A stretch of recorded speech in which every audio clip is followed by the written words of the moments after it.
حضرت انس کے مہمان آئے، کھانا کھایا، انہوں نے ان کو ایک تولیہ دیا، ہاتھ صاف کرو۔ انہوں نے ہاتھ صاف کیے تو سردی کا زمانہ تھا، آگ جل رہی تھی، انہوں نے تولیہ آگ میں ڈال دیا، وہ ایک ایک ہی تھا جی۔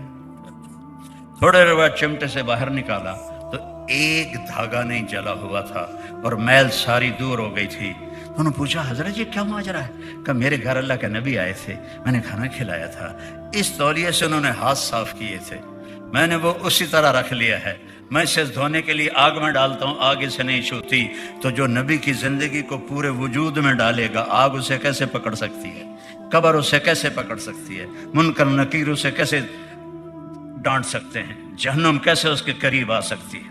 اور گرمیاں تھی اس طرح، تو آنکھ کھلی تو ام سلیم نے یہاں بوتل رکھی ہوئی، کہنے لگے ام سلیم کیا کر رہی ہو؟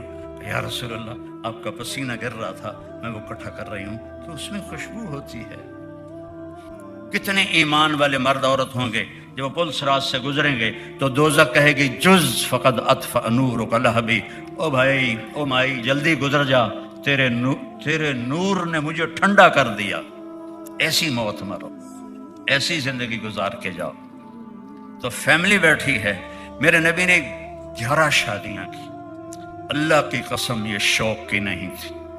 آپ کی حدیث ہے ما تزوجت وما زوجت الا بوحی من السماء، میں نے جہاں شادی کی، جہاں بیٹی کی شادی کی، اللہ کا حکم آیا پھر کی، چونکہ خامد اور بیوی کا رشتہ سب سے مشکل رشتہ ہے، اس کو نبھانا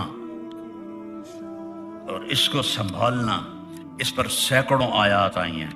ماں باپ کے لیے چند آیات ہیں، اولاد کے لیے چند آیات ہیں، بہن بھائیوں کے لیے چند آیات ہیں، خاوند بیوی کے لیے سورۃ النساء، سورۃ الطلاق، سورۃ التحریم، سورتوں کی صورتیں اتاری ہیں، چونکہ جتنا یہ رشتہ اہم ہے اتنا ہی یہ کمزور ہے، ایک بول پہ بنتا ہے اور ایک بول پہ ٹوٹ جاتا ہے۔ باقی رشتے ٹوٹتے نہیں۔ میرا بیٹا اچھا ہے یا برا ہے میرا بیٹا ہے، میں اچھا یا برا ہوں اپنے باپ کا بیٹا ہوں، لیکن یہ رشتہ ایک بول پہ ختم ہو جاتا ہے، اور یہ بنیادی رشتہ ہے۔ پہلا رشتہ آدم اور حوا، خامد اور بیوی تھے۔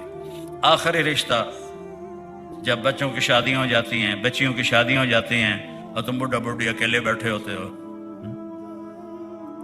اور آخرت میں بھی آخری رشتہ، جنت میں ہر عورت اپنے خامند کے ساتھ ہوگی، ہر خامند اپنی بیوی کے ساتھ ہوگا، ہر ایک کی جنت الگ الگ ہوگی۔ یہ بنیادی رشتہ ہے، اور اللہ نے کسی رشتے کو یہی نہیں کہا کہ یہ میری نشانی ہے، صرف اس ایک رشتے کو اللہ نے کہا من نشانی من آیاتہ ان خلق لکم من انفسکم ازواجا لتسکنوا الیہا وجعل بینکم مودۃ ورحمہ ان فی ذلک لآیات لقوم یتفکرون۔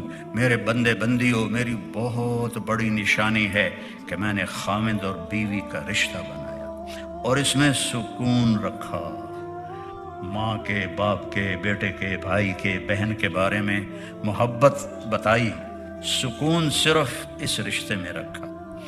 اور وجعل بینکم مودۃ ورحمہ، ایک بیٹی کسی گھر میں ہے، بیٹا کسی گھر میں ہے، دونوں بالکل اجنبی ہو کے ملتے ہیں اور اس طرح محبت پروان چڑھ جاتی ہے۔ اگر سلوک اچھا ہو، زبان کا بول میٹھا ہو تو زندگیاں قربان کر دیتی ہیں عورتیں، اور مرد بھی اپنا سب کچھ ان پر لٹا دیتے ہیں اگر سلوک اچھا ہو۔ تو یہ بنیادی رشتہ ہے، اور اس میں بڑی ہرڈل آتی ہے، تھوڑی تھوڑی باتوں پہ لڑتے ہیں، اپنی ضدیں منواتے ہیں۔ تو میرے نبی نے 11 شادیاں کر کے ہمیں زندگی سمجھائی کہ بیوی کے ساتھ کیسا سلوک ہوتا ہے۔